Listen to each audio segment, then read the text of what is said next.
Earlier this week, Jim Jordan inadvertently, potentially exposed himself to some legal liability when it comes to what happened on January 6th. Let's go back to that video. Did you talk to the former president that day? I've talked to the former president umpteen times, thousands. I mean, not thousands times, on January but countless times. I talk to the president. I never talk about what we talk about because I just don't think that's appropriate. Just like I don't talk about what happens in Republican conferences. So I've talked to the president numerous times. I continue to talk to the president since he's left office. On January 6th, Congressman. Yes, I've talked to the president. I've talked to the president so many. I can't remember all the days I've talked to him, but I've certainly talked to the president. Okay, so that was a bit of a surprise at the time because just a couple of months before that interview, he had been asked about whether he spoke to Trump on January 6th and he refused to answer.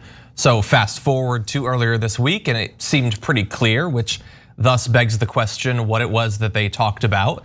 It's something that we're wondering. It's something that the January 6th Commission is probably gonna wanna find out about.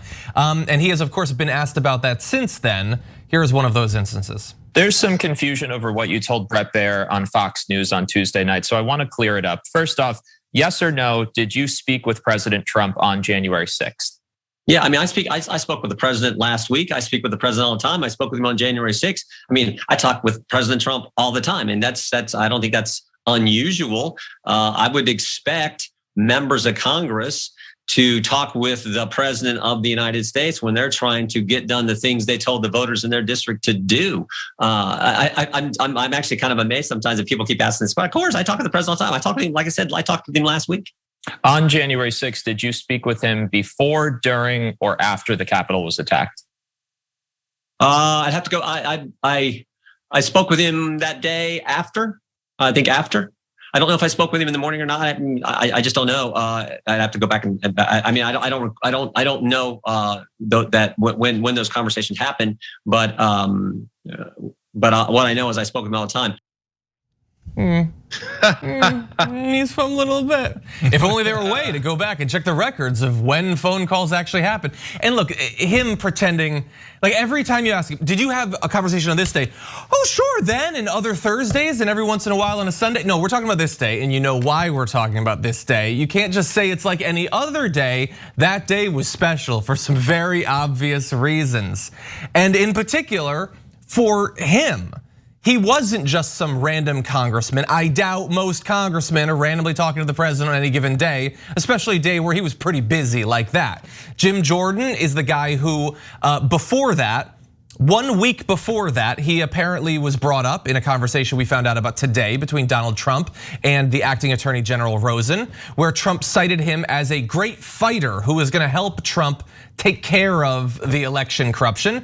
And of course, on that day, I don't know if it was before or after his conversations with Donald Trump, he voted to overturn the election.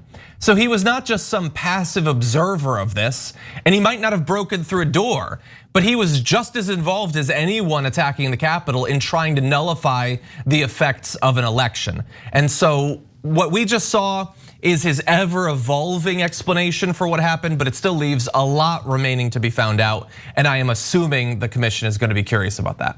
That gun is smoking. I mean, that was the most smoking gun I've ever seen in my entire life. That's when the wife confronts the husband and he's like, I saw the secretary. I see my secretary all the time. I see her on Monday, I see her on Tuesday, I see her on Wednesday. I talk to her all the time. And then the second interview was like the wife's sister going like, wait a minute, what happened? No, of course, why do people keep asking me? People keep asking me if I see my secretary. Of course I see my secretary. I see her all the time. And then the really interesting thing for me is this guy's standing in his office like a total PE coach. He's one of these guys who's like, you know what I'm saying? He's amped and ready. He's not sitting at a desk. He's standing up. He's got the football there, American flag. That's right. Of course I see them. Come on, now, drop it. Give me 10 push-ups. By the way, let's not forget he was part of that wrestling team where all the sexual stuff was done. And I'd like to just remind people that Jim Jordan has a lot of skeletons in his closet. So let's not forget that before we let this PE coach hemming and hawing his way through this interview. Of course, I see my secretary all the time. I say hello to her in the morning. I say hello to her at night. I say hello to her. Sometimes I say bye to my secretary. I say people, why are people asking me about my secretary? Get out of here. Guilty. Okay, but you have a call to your secretary at 2 a.m. Like that, we're asking you about the 2 a.m. call. We're not asking you about whether you saw her in the middle of the day. I see her all the time. So, look, I got more of that. And you're right to bring up that issue all the time. QAnon clearly got the wrong party with Matt Gaetz and Jim Jordan and Dennis Hastert and on and on and on. How many child molestation stories do Republicans have to be involved in before you realize maybe you got the wrong party? And no, they do not run a satanic cult either, okay? But on the, at least not in the way that QAnon imagines. All right, no, so on the amazed part, I had my own analogy, which is like, it's like saying the day that OJ killed 2 people, if you ask him, hey, did you talk to OJ that day? I talk to OJ all the time. I talk to OJ all the time. I don't know. I'm amazed. And he said, I'm amazed that people keep asking me. Really? Why would you be amazed at that? That's the least amazing thing in the world.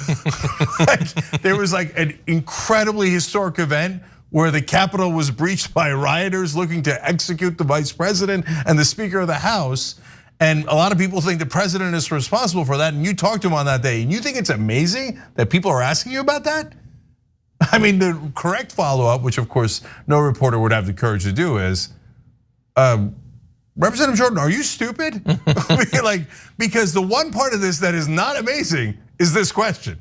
Anybody would want to know, what did you talk to the president about if you talked to him on that day? And by the way, so the reason why everybody's asking, to be even more specific, is you remember Kevin McCarthy, the leader of the Republicans in the House, did talk to Trump during the riot, and another Republican overheard him, and she reported that McCarthy said, can you please get us help? And Trump basically said no. And he said, I guess they cared more about getting this election right than you did, Kevin. So if Jim Jordan also talked to Trump and was begging for his life like that bitch Kevin McCarthy, and then lied about it afterwards, right?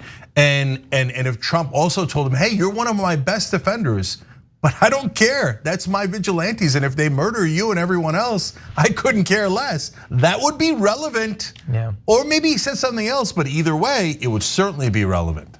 And then finally, I'm just amazed by Republicans' lack of preparation. I mean, Trump's the worst example of this, but Jordan's a pretty good example here, right? They asked you on Fox News Channel, everybody wrote an article about how you didn't know what to say. You don't think you're gonna get that question again? And you go into another, and you didn't bother preparing after everyone on planet Earth wrote an article about how you looked like you weren't prepared for the Bret Baier interview and had no good answer for when you talked to Trump. No one in your office said, Congressman, we should probably come up with a good lie, right? Like, we should have our story prepared for when they ask us next time, because we're gonna need deniability, we're gonna need to evade the question, etc. No, they're like, no, nailed it. Let's go to the next interview. Oh my God, I'm amazed they asked again. I don't know, I talk to my secretary all the time. Jim Goldfish Cenk, memory Jordan. I would say, as you just brought this up, the conversation, I can imagine the conversation going along of Trump saying, hey, things are going as we planned. And I wouldn't be surprised if all these Marjorie Taylor Greens, the Jim Jordans, the Boberts, whoever else was part of this, that we'll come to find out. I think we're gonna find out more and more that they had like MAGA hats nearby somewhere, either in chambers or in their offices, ready to put it on to be like, hey, we're part of you. I wouldn't be surprised, in all honesty, because that conversation, I can't imagine Jim Jordan saying, send in the troops to protect me. I think Jim Jordan was saying, hey, this is going as we planned. And Donald was sitting there just watching and going right on. Well, look, it's a really weird interview. I hope that we find out something from him and get some of these questions that we've had since January 6th answered. I don't have a lot of faith that we will. And the main reason that I want us to talk about this is to constantly remind everyone, especially those in elected office in the Democratic Party, that we are facing a party that is engaged in an all-out war on democracy. And January 6th was one battle.